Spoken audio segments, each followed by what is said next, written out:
এবার আমাকে বলো, আমরা হাইট সব কোথা থেকে ক্যালকুলেট করি? গ্রাউন্ড থেকে। আচ্ছা, তোমরা বুঝে গেছো সবাই যে ওয়ার্ক ডান পজিটিভও হয় নেগেটিভও হয়।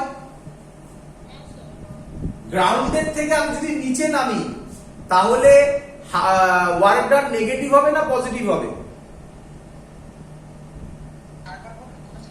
গ্রাউন্ড থেকে আমি যদি নিচের দিকে নামি ওয়ার্ক ডান পজিটিভ হবে না নেগেটিভ হবে?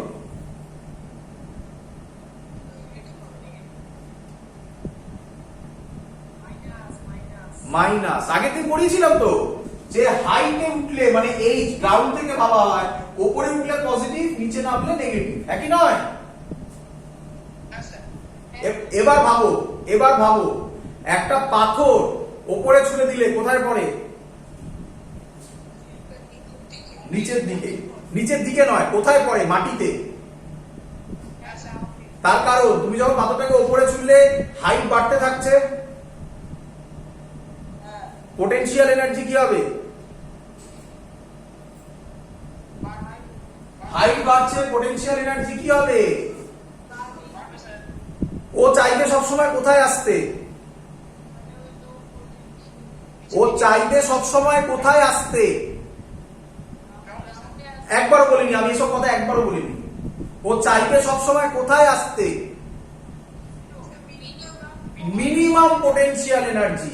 কোথায় মিনিমাম পোটেনশিয়াল এনার্জি? গ্রাউন্ডে। আপাতত গ্রাউন্ডে, তাই ও গ্রাউন্ডে পড়বে।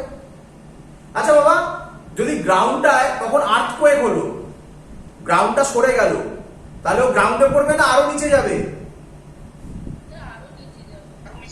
তাহলে কোথায় যেতে চাইছে, গ্রাউন্ডে না মিনিমাম পোটেনশিয়াল এনার্জিতে? That's the concept. এবং কোথায় এমজিএইচ এর এই যে ভ্যালুটা কোথায় জিরো ধরা হয়? আর্থের সেন্টারে। তাহলে বডিটা কোথায় যাবে? যদি আমরা ধরি যে আর্থকোয়েকের পুরো মাটিটা সরে গেল, তাহলে কোথায় যাবে? আর্থের সেন্টারে। বিকজ বডি মিনিমাম পোটেনশিয়াল এনার্জিতে থাকতে সবসময়, সব বডি মিনিমাম পোটেনশিয়াল এনার্জিতে থাকতে চায়। এই হলো তার বেসিক কথা। দেখো পাথরের কোনো লাইফ নেই, পাথর বুঝতে পারে না আচ্ছা আমি কি করব কি করব না। That's the physics. এই হলো কনসেপ্টটা বেসিক। বুঝলে?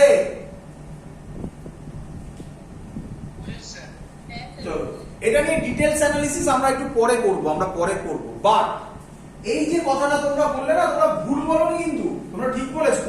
আচ্ছা তাহলে আগে এই কোশ্চেনটা কোন পাথ চয়েস করবে? ওয়ান পাথ চয়েস করবে বিকজ ওয়ার্ক ডান মিনিমাম। তাহলে তোমরা এই যে অ্যানসার গুলো দিচ্ছিলে ছোট পাথ এইসব, এটা নয়। আমরা সবাই কি চাই? মিনিমাম ওয়ার্ক ডান করতে চাই সব সময়। তাই আমাদের ছোটবেলা থেকে পড়াশোনার সব সময় উদ্দেশ্য হচ্ছে সামহাউ ট্রিক শেখা। বাট এটা একদমই ভুল কনসেপ্ট, বিশেষ করে ফিজিক্সের ক্ষেত্রে। বিকজ তোমরা এখন জয়েন্টের জন্য যে লড়াইগুলো করছো সেটা হচ্ছে এমসিকিউ তুমি করার পর এমসিকিউ কিন্তু সে তখনই ভালো করতে পারবে যদি তার ফান্ডামেন্টাল কনসেপ্ট একদম ক্লিয়ার হয়। বাট আমাদের যে লেভেলে কোশ্চেন আসে জয়েন্টে, তাতে ও 2 বছর 3 বছর প্র্যাকটিস করে নিলে আরামসে লোকে বেরিয়ে যেতে পারে, মুখস্থ করেই বেরিয়ে যেতে পারে। কিন্তু তারপরে তুমি যেখানে অ্যাডমিশন নেবে সেখানে কিন্তু আবার এমসিকিউ নয়, সেখানে আবার ডিটেলসে সব থিওরি করতে হবে, একই নয়? তাহলে আমাদের ওই একই লজিক, আমরাও সবাই চাই যে সব সময় শর্টকাট নেই কোনো। আরে এটাই তো শর্টকাট। বাট এখনো বলছি লাইফের সাকসেসের কোনো শর্টকাট নেই। যদি কেউ বলে আমি তোমাকে শর্টকাট মেথডে নিয়ে যাব, আমি তোমাকে সাকসেস দিয়ে দেব, জেনে রাখবে ওটা একটা অ্যাড, আর কিচ্ছু নয়। বাট নেই, কোনো নেই। এই হলো তার প্রুফ দেখাচ্ছি। যাই হোক, হ্যাঁ 1 নম্বর পাওয়া যাবে বিকজ ওয়ার্ক ডান মিনিমাম, এটা তোমরা কারেক্ট বলেছো। বাট কনজারভেটিভ ফোর্সে এটা নয়। এবং কেন তোমরা কারেক্ট বললে, এখানে ফিজিক্সে কি বোঝাচ্ছে, তারপরে দুটোর মধ্যে কিভাবে জয়েনিং আসছে, সবটা আজকে বোঝাবো, তাড়াতাড়ি বুঝে নাও। বলছে যদি 1 নম্বর 2 নম্বর 3 নম্বর তিনটে পাথে ওয়ার্ক ডান যদি সেম হয়, দেন ইট ইজ কল্ড। তিনটে পাথে ওয়ার্ক ডান, তিনটে কেন আরো 1000টা পাথ থাকতে পারে, তিনটে পাথে যদি ওয়ার্ক ডান সেম হয়, then it is is called, যে ফোর্সের জন্য হলো, then it is called conservative force. দেখো number 1 point, does not depends on path.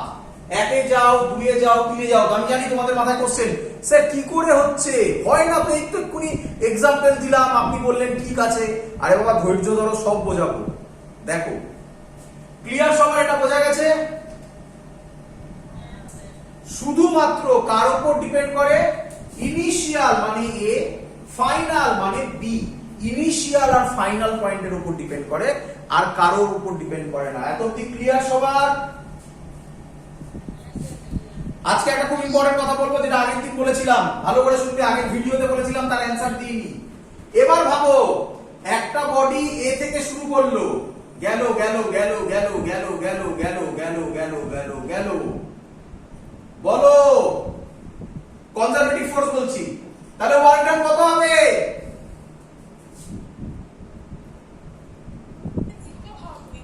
Zero হবে। এই যে তোমরা বলেছিলে, মনে পড়ছে আগের দিনের ভিডিওর কথা, তোমরা বলেছিলে স্যার সার্কুলার পাথ, আমি তো সার্কুলার ইচ্ছা করে দেখাইনি, বিধিগিচ্ছির স্ট্রাকচার দেখিয়েছি।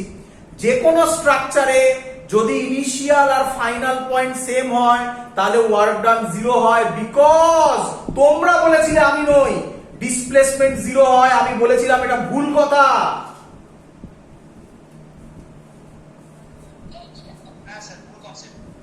এবার শুনে রাখো, ওয়ার্ক ডান জিরো হবে যদি সেই ফোর্সটা কনজারভেটিভ হয়। তাহলে নোট বলে লিখে রাখবে। কি নোট বলে লিখবে? খুব ইম্পর্টেন্ট কথা। কোথায় লিখি বলো দেখি? এখানে লিখি। নোট বলে লিখবে। কি লিখবে? For closed path. ক্লোজ তো এটা এ থেকে শুরু হয়, এতে ব্যাক করেছে, একে ক্লোজ বলে। সে যেভাবে যা, সার্কেল হোক, যা ইচ্ছা হোক।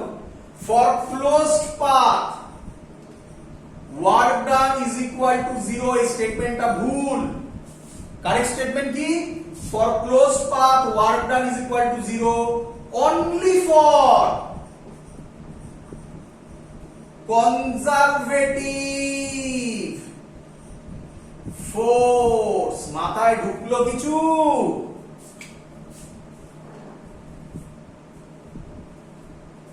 আরে বলে না কেউ।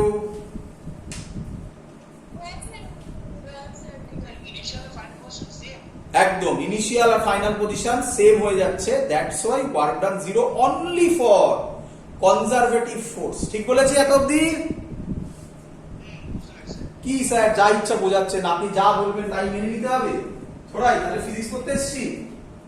চলুন প্রুফ করে দেখান। চলো দেখাই। আচ্ছা এক এক করে দেখাই। প্রথমে দেখাই does not depends on path। ওটা দেখাচ্ছে, আমি মুছে দেবো সব, তার লেখাটা তো মুছবো। does not depends on path এটা আগে দেখাবো, তারপরে দেখাবো এইটা। ক্লিয়ার? আর তারপরে দেখাবো নন কনজারভেটিভ এর ক্ষেত্রে এটা হচ্ছে না, সেটাও দেখাবো। পুরোটা বলে নিই। আচ্ছা একটা কোশ্চেন বলে লোকে নন কনজারভেটিভ ফোর্স, আমরা নন কনজারভেটিভ পড়াই না। কি বলি বলে রাখছি, তোমরা লিখে নেবে, নোট ডাউন করে, আমি লিখছি না এখানে। আচ্ছা আর একটা কথা তো বলা হয়, ইম্পর্টেন্ট কথা বলা হয়, সরি। কনজারভেটিভ ফোর্সের এক্সাম্পল বলুন স্যার। নাম্বার 1 তোমরা চিনবে, গ্র্যাভিটেশনাল ফোর্স। আজকে আমরা ক্লাস 11 এ আমরা এটা নিয়ে কাজ করব, বাকি আরেকটা আছে ওটা পরে বলবো, আর ক্লাস 12 এ আরেকটা আছে, গ্র্যাভিটেশনাল ফোর্স, এটা নিয়ে কাজ করব। নাম্বার 2 স্প্রিং ফোর্স, এটা নিয়ে এখনো হয়নি। স্প্রিং ফোর্স নিয়ে আমি একটা ভিডিও তোমাদের করে দেবো। স্প্রিং নিয়ে অনেকে ভুল হয়, আমি চাইছি ওটা ইলাস্টিসিটি করিয়ে তারপর করাবো, তারপরে আবার এটা এই স্প্রিং ফোর্সের ভিডিওটা নিউটনস লজ অফ মোশনের সাথে জয়েন হবে আবার, কিন্তু ইলাস্টিসিটিটা করিয়ে নি, সুন্দর ফিল পাবে একদম পুরো, তার জন্য করাচ্ছি না। তেমনি দেখলে না সিউডো ফোর্সটা করালাম কোথায়? সেন্ট্রিফিউগালের সাথে, ঠিক তার আগে বোঝালাম, ঠিক তেমনি ওটা তখন বোঝাবো, আপাতত থাকুক। স্প্রিং নিয়ে একটা সুন্দর কনসেপ্ট দেবো, স্প্রিং প্রবলেম সব শেষ হয়ে যাবে। নাম্বার 3টা ক্লাস 12 এ ইলেকট্রোস্ট্যাটিক ফোর্স। এরা সবাই, আমি লিখলাম না, ফোর্স লেখার জায়গা নেই। Electrostatic force, gravitational force, spring force, electrostatic force, এরা সবাই কি ফোর্স? Conservative force.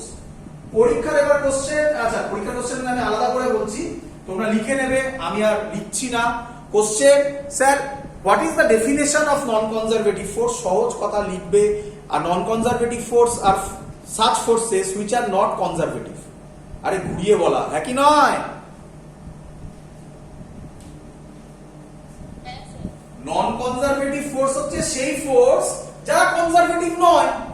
আর যদি লিখতে চাও তাহলে এইভাবে লিখবে, নন কনজারভেটিভ ফোর্সের ক্ষেত্রে work done depends on path, work done does not depends on only initial and final position. For close path work done not is equal to 0। এইভাবে লিখবে, তার থেকে better for the forces which are not conservative are called non conservative force. Clear? example, perfect example, friction is an example of non conservative force। Clear? কিন্তু আপনি পালাতে পারবেন না, আপনি প্রমাণ করে দেখান এগুলো। Does not depends on path, যা ইচ্ছা কথাবার্তা বললে হবে, এইসব সব প্রমাণ করে দেখান সব করা। আচ্ছা আমি এগুলো সব প্রমাণ করব, প্রুফ করব। এখন মুচি চলো বোঝো, খুব ইম্পর্টেন্ট জায়গা, ভালো করে বোঝো। আচ্ছা দেখ, সে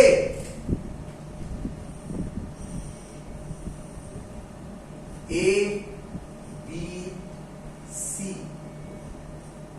এইভাবে যাচ্ছে, একটা বল আর একটা বল এইভাবে যাচ্ছে। বলো বুঝলে কিনা?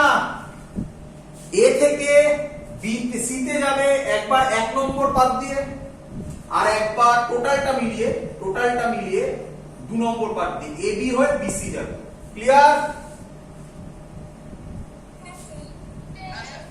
আমি যদি প্রুফ করে দেখাতে পারি দুটোই সেম, তাহলে তোমরা মেনে নেবে for conservative force work done does not depends on path. রাজি?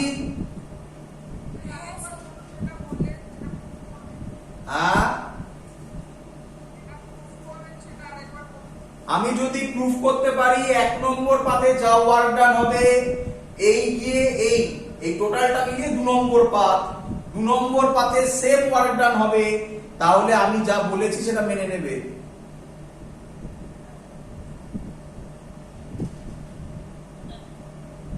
আরে হ্যাঁ না বল। আমি ধরছি এই হাইটটা h,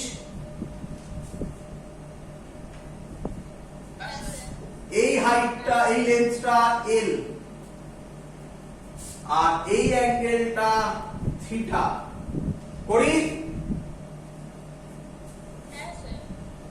ওয়ার্ক ডান 1 নম্বর পাথের জন্য আশা করব আমি তাড়াতাড়ি বোঝাতে পারবো। 1 নম্বর পাথ মানে এইদিকে উঠছে, এইদিকে যে হয় গ্র্যাভিটেশনাল ফোর্স, এইদিকে যে হয় সেটা হয় mg sin থিটা। এটা বোঝাতে হবে কেন হয়, ফ্রি বডি ডায়াগ্রাম। ওছাড়া তো যাওয়া যাবে না কোথাও।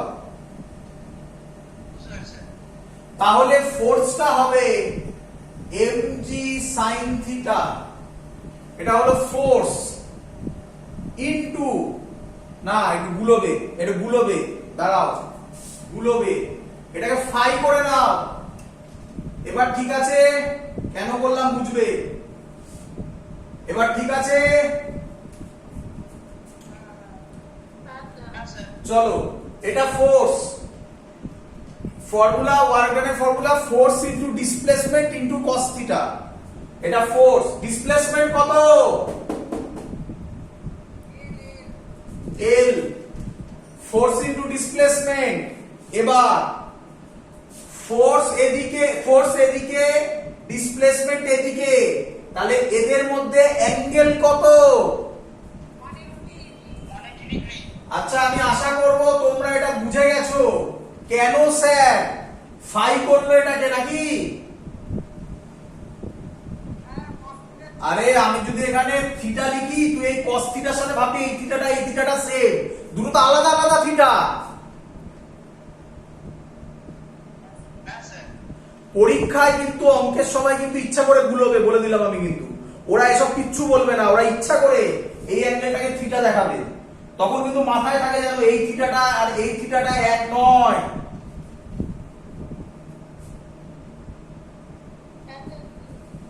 পরীক্ষাটা দেবেই কিন্তু, আমি বলে দিলাম। আচ্ছা, তাহলে ওয়ার্ক ডান হয় W 1 নম্বর পাতে cos 180 মাইনাস হয় মাইনাস mgl একেবারে লিখলাম sin phi। কোনো ডাউট? এবার 2 নম্বর পাতে করব।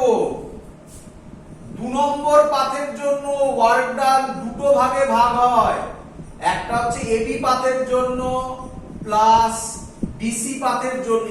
এবি তে এইভাবে এসেছে, বিসি তে এইভাবে গেছে।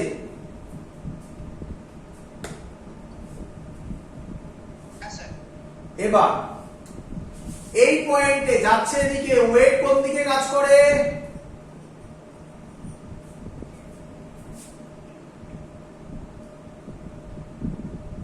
ওয়েট কোন দিকে কাজ করে? Vertically downwards.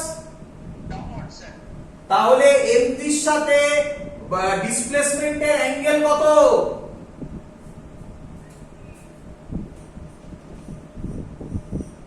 ডিগ্রি। cos 90 0 হয়ে যায়, তাহলে এবির জন্য ওয়ার্ক ডান 0।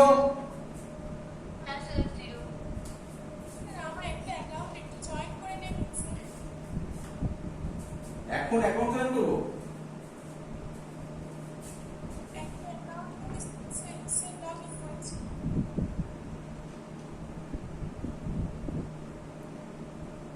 চলো বিসির জন্য করছি এবারে।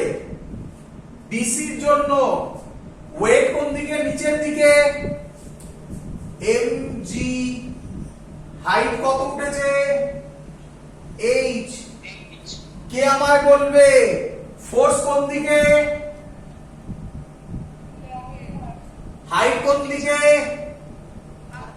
অ্যাঙ্গেল কত? একেবারে আচ্ছা লিখে দিলাম cos 180 ডিগ্রি। তাহলে এটা হবে m মাইনাস mgh। ক্লিয়ার? এই ট্রায়াঙ্গেল থেকে, ট্রায়াঙ্গেল ABC থেকে sin phi কত হয়?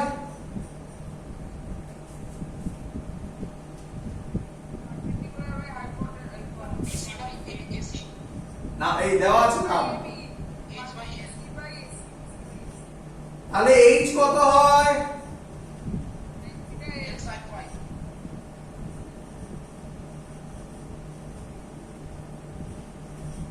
কিছু বোঝা গেল? তাহলে আমি লিখতে পারি W1 is equal to W2। এটা কোন ফোর্সের জন্য হলো? mg। That's why gravitational force is an example of conservative force, because the work done does not depends on the path traversed by that body. It only depends on initial and final position. Clear সবার?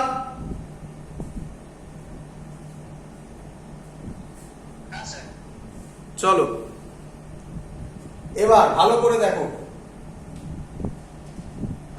তাহলে একটা point আপনি বুঝিয়ে দিয়েছেন, এবার আপনি এটাতে বোঝান যে ওই ইয়েটা হবে কি বলে ক্লোজ পাথের, ওটা বোঝান ভালো করে দেখুন, ভালো করে দেখুন। এটা এ,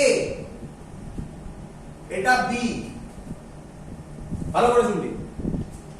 এই হাইটটা হচ্ছে এইচ।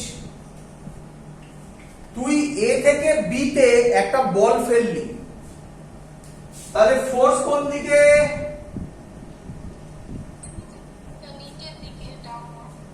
মুভ করছে নিচের দিকে। তাহলে ওয়ার্ক ডান এবি, এ থেকে বি কত হবে? mgh। Clear? Actual formula, force মানে হচ্ছে mg, হাইট মানে হচ্ছে কি মানে ডিসপ্লেসমেন্ট, ডিসপ্লেসমেন্ট মানে হচ্ছে h। ফোর্স আর h একই দিকে, তাই cos 0 ক্লিয়ার cos 0 মানে 1 এবার b থেকে a তে উপরে ছুললি বল বুঝলি কিনা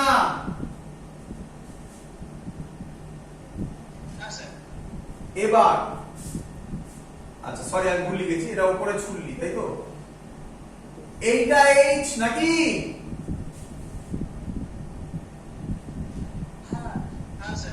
কে আমায় বলবে ওয়েট সব সময় কোন দিকে কাজ করে আচ্ছা এটার নাম দিলাম WBA WBA এটা হচ্ছে AB এটা B থেকে A ওয়েট কোন দিকে কাজ করে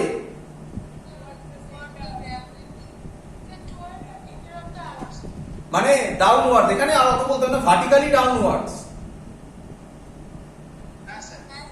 তাহলে যাচ্ছে এবার উপরের দিকে তাহলে এবার কি হবে mgh cos 180 ডিগ্রি তাহলে এটা বলতে পারি মাইনাস mgh তাহলে টোটাল ওয়ার্ক ডান হবে w টোটাল তার জন্য a থেকে b তে এসেছে আবার b থেকে a তে গেছে wab প্লাস wba তবেই তো ক্লোজড পাথ হবে নাকি কত হবে বোঝা গেছে স্যার আপনি এবার বলেছেন নন কনজারভেটিভ এর ফ্রিকশনটা দেখাবেন স্যার একটু দেখিয়ে দিন তাহলে খুশি হই ফ্রিকশন দেখাবো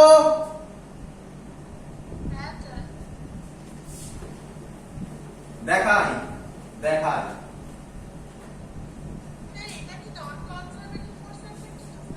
হ্যাঁ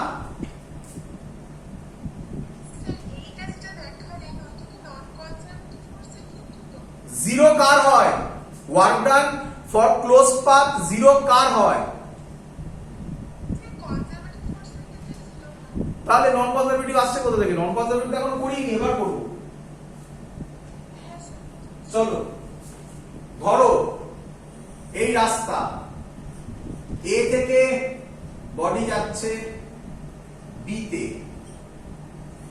এদিকে ডিসপ্লেসমেন্ট বলো এ থেকে বি তে যাচ্ছে হ্যাঁ বলো রাফ সারফেস বলো ফ্রিকশন কোন দিকে কাজ করবে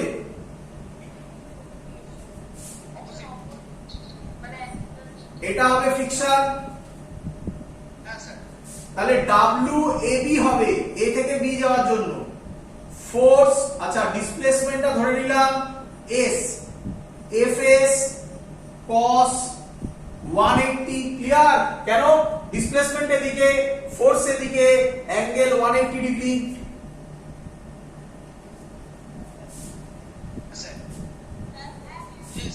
তাহলে এটা হবে মাইনাস FS ক্লিয়ার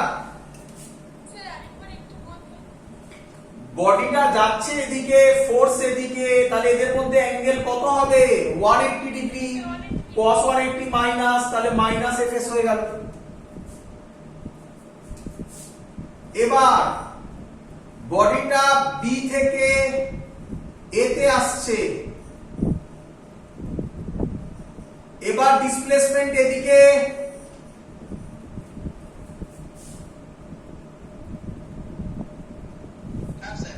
ফোর্স কোন দিকে কাজ করবে এদিকে ফ্রিকশনাল ফোর্স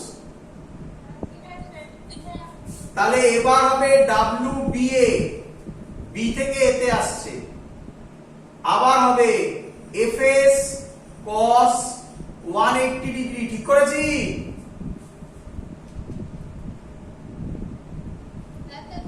ডিসপ্লেসমেন্ট এদিকে ফোর্স এদিকে তাহলে অ্যাঙ্গেল কত হবে cos 180 মানে এবারও মাইনাস FS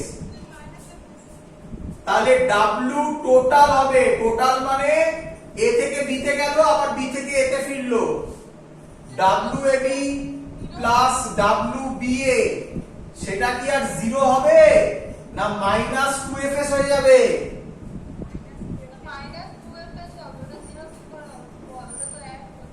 বলো আমার কথা বোঝা গেছে কিনা স্যার এগুলোই তো বোঝাচ্ছিল নাকি স্যার এগুলোই তো বুঝিয়েছিল।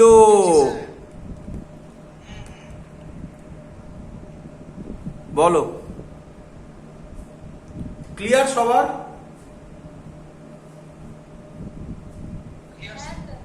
মজা এসছে আজকের ক্লাস? আচ্ছা, তাহলে এবার এটা গেল যা যা বললাম। বইতে দেখবে ওই ওপর দিয়ে বলে বেরিয়ে আসছে কনজারভেটিভ ফোর্স, নন কনজারভেটিভ ফোর্স, যা বললাম মোটামুটি আছে বইতে, বাট এত ডেপথে গিয়ে বোঝায়নি। আমি আরেকটু ডেপথে যেতে চাই। কি? হ্যাঁ, আরে ভালো করে শোন, কি কি কোশ্চেন হচ্ছে। নন কনজারভেটিভ এর এক্সাম্পল ফ্রিকশনাল ফোর্স। আমি তো ফ্রিকশন দিয়ে সব করছি। So friction is an example of non-conservative force. আমি তো non-conservative করলাম। সার্কুলার ক্লোজ পাথ হলো বাট ওয়ার্ক ডান জিরো হলো না। এখানেও তো লোকে একই কথা বলবে যে গেল আবার ফিরলো, তাহলে কি ডিসপ্লেসমেন্ট জিরো, তাহলে ওয়ার্ক ডান জিরো হওয়ার কথা, হলো ধরাই জিরো। এটাই তো বোঝানোর কথা ছিল। আগের দিন তুলেছিলাম এই কোশ্চেনটা, আজকে প্রুফ করলাম। চলো এবার আরেকটা খুব ইম্পর্টেন্ট কথা বলছি, খুব ইম্পর্টেন্ট কথা, ভালো করে শুনে রাখবে। এই যে টার্মটা এত বড় করে লিখে এটা শেষ করব আজকে, তারপরের দিন আমি ওটা প্রুফটা দেখাবো। খুব ইম্পর্টেন্ট কথা, এতটা important. Potential energy is the concept of conservative force। ভালো করে সে আকাশ থেকে করবি। এই যে পোটেনশিয়াল এনার্জি টার্মটা, এটা শুধুমাত্র কনজারভেটিভ ফোর্স হলে এটা আসে। যদি নন কনজারভেটিভ ফোর্স হয় তাহলে কোনোদিনও পোটেনশিয়াল এনার্জি টার্মটা আসতেই পারে না, পোটেনশিয়াল এনার্জি এক্সিস্টই করে না। এবার ভাব, এবার ভাব, দেখ তোরা ফ্রিকশন চ্যাপ্টার পড়েছিস? ফ্রিকশন চ্যাপ্টারে কোথাও পোটেনশিয়াল এনার্জি টার্ম পেয়েছিস? খুলে দেখবি তো বইতে। because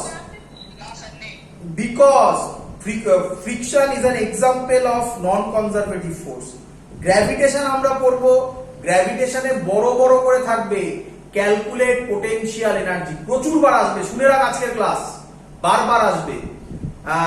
ফ্রিকশন পড়ো, এই সরি কি বলে ইলেকট্রোস্ট্যাটিক্স পড়বো ক্লাস 11 এ, বারবার আসবে পোটেনশিয়াল এনার্জি। এবং তোরা মনে হয় খানিকটা পড়েওছিস ইলেকট্রিক পোটেনশিয়াল, শুনেছিলিস? একদম, এই ওই ইলেকট্রোস্ট্যাটিক্স থেকে এই কনসেপ্ট আসে। পোটেনশিয়াল এনার্জি টার্মটা তখনই আসবে যদি কনজারভেটিভ ফোর্স হয়, নয়তো কোনোদিনও আসতে পারে না। যখন আমি পোটেনশিয়াল এনার্জি পড়াবো এরপরই, তখন খুব সুন্দরভাবে বোঝা যাবে। এবার তোরা একটু ভিউ কর, এই যে কোশ্চেনটা তোদেরকে দিয়েছিলাম এ থেকে বি তে, হ্যাঁ রে, একটা এরকম পাচ্ছিল আর একটা এরকম পাচ্ছিল, হ্যাঁ রে, ভালো করে বল। তোরা যে উত্তর দিয়েছিলিস, ভালো করে শোন এবারে, তোরা উত্তর দিয়েছিলিস কোন পাতে যাবি? 1 নম্বর পাতে। তোরাও এটার কারণে উত্তর দিয়েছিলিস আমরা যখন যাই আমাদের ক্ষেত্রে ফ্রিকশন অ্যাক্ট করে কি করে না রাস্তা দিয়ে গেলে? তাহলে এবার ভাব, 1 নম্বরে যা ওয়ার্ক ডান হবে 2 নম্বরে কি তাই হবে? 3 নম্বরেও তাই হবে না? পরিষ্কার বোঝা যায় ফ্রিকশন সেখানেই কম হবে যেখানে আপাতত যার ছবি আছে আমার কাছে, আমি যদি ধরে নিই সবকটাই ইকুয়াল স্মুথ, তাহলে যেখানে পাথটা ছোট সেখানে ফ্রিকশন কম হবে। আর যেহেতু আমি প্রথমেই বলেছি আমরা সবাই লেজি, দ্যাটস ওয়াই আমরা কোন পাথ চয়েস করি?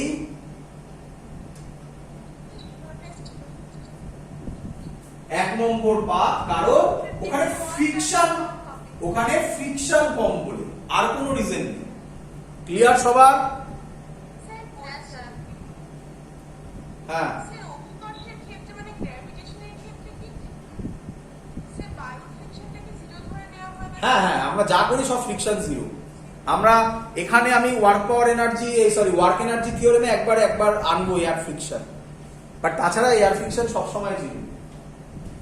চলো, আশা করি সবাই বুঝতে পেরেছো। এটাই তো তার জন্য তোমাদের অ্যান্সার ছিল 1 নম্বর পার্ট। বাট আমরা যা বলেছিলাম আমরা কনজারভেটিভের রেসপেক্টে, কনজারভেটিভে ফ্রিকশন তো নেই, তার মানে ফ্রিকশন লেস, যেটা ইন রিয়ালিটি হতে পারে না। তার জন্য আমাদের রিয়ালিটির সাথে ফিজিক্সের এই কনসেপ্ট মেলেনি। এবার আশা করব সবাই মেলাতে পারছো। ক্লিয়ার? হ্যাঁ স্যার। এবং এভাবেও ভেবে দেখো, তোমার কোশ্চেন আমি এবারেও চেঞ্জ করে দিতে পারি, অ্যান্সার আমি চেঞ্জ করে দিতে পারি আরামসে। 1 নম্বর পাতটা ভয়ঙ্কর রাফ করে দিলাম, মানে গর্তে ভর্তি, তুই সাইকেল চালিয়ে যাস ভাব, পুরো রাস্তা গর্ত করে দিয়েছি। আর 2 নম্বর পাতটা একদম স্মুথ করে দিয়েছি। বল এবার কোন পাতে যাবি? একটাই লজিক, ফ্রিকশন কম যেখানে সেখান দিয়ে যাবো, ওই সেটা বলবি না, এটাই কনসেপ্ট। এটা বলবি না, বলবি মিনিমাম এনার্জি যেখানে খরচ হয় সেখান দিয়ে যাবো, হ্যাঁ কি নয়? এই হলো ফিজিক্সের কনসেপ্ট। এবার কোশ্চেন পরের দিন এখান থেকে শুরু করব। খুবই পড়েন জিনিস, বইতে নেই, বইতে নেই স্যার। কোশ্চেন এখানে বলে আমি ছাড়ছি, f is equal to x i cap, আজকে অনেক টাইম হয়ে গেছে, আজকে আর পড়ালাম না। y j cap এটা নেই, বোর্ডে আসবে না। কিন্তু এগুলো না শেখালে কি বলবো, ফিজিক্স হবে না। দ্যাটস ওয়াই পরের দিন করব কোশ্চেন, স্যার এটা কনজারভেটিভ অর নন কনজারভেটিভ, কিভাবে, এর কিছু কন্ডিশন আছে, আরামসে শেখাতে পারবো, সহজ জিনিস, পরীক্ষায় আসবে না, বাট কনসেপ্টের জন্য এত অবধি যতটা পড়ালাম এত অবধি পরীক্ষায় আছে, এটা চিনিয়ে দেবো। তারপর আমরা ওয়ার্ক এনার্জি থিওরি যাব, ওটাও খুব ইম্পর্টেন্ট সিলেবাসের জন্য, বোর্ডের সিলেবাসের জন্য। তারপরে এবার বুঝতে পারবে কিভাবে আমরা ঘোরাবো জিনিসগুলো। চলো, ক্লিয়ার সবার? স্যার বলছি কাইনেটিক এনার্জিটা কি বাড়িতে পড়বো স্যার বই থেকে? তোমার ইচ্ছে, বই আছে নিঃসন্দেহে। আমি কি কাউকে বলতে পারি যে তোমরা পড়ো না? নিঃসন্দেহে পড়তে পারো, যত এগোবে তত। দেখো, কোনোবারও একবার পড়লে কোনোদিনও 100% বোঝা যায় না। তুমি একবার পড়বে, তাতে 10% বুঝবে, আমি পড়িয়ে দেওয়ার পর 50% বুঝবে, সেকেন্ড বার থার্ড বার রিভিশন দিলে আরো 20% এক্সট্রা বুঝবে, এইভাবে এগোই আর কি, নিঃসন্দেহে করতে পারো। দ্যাটস অল, এত অবধি থাকলো। আমি গ্রুপের মধ্যে সবাইকে লিখে দেব যে কবে কোথায় কি ক্লাস হচ্ছে, সব গ্রুপের মধ্যে লিখে দেবো।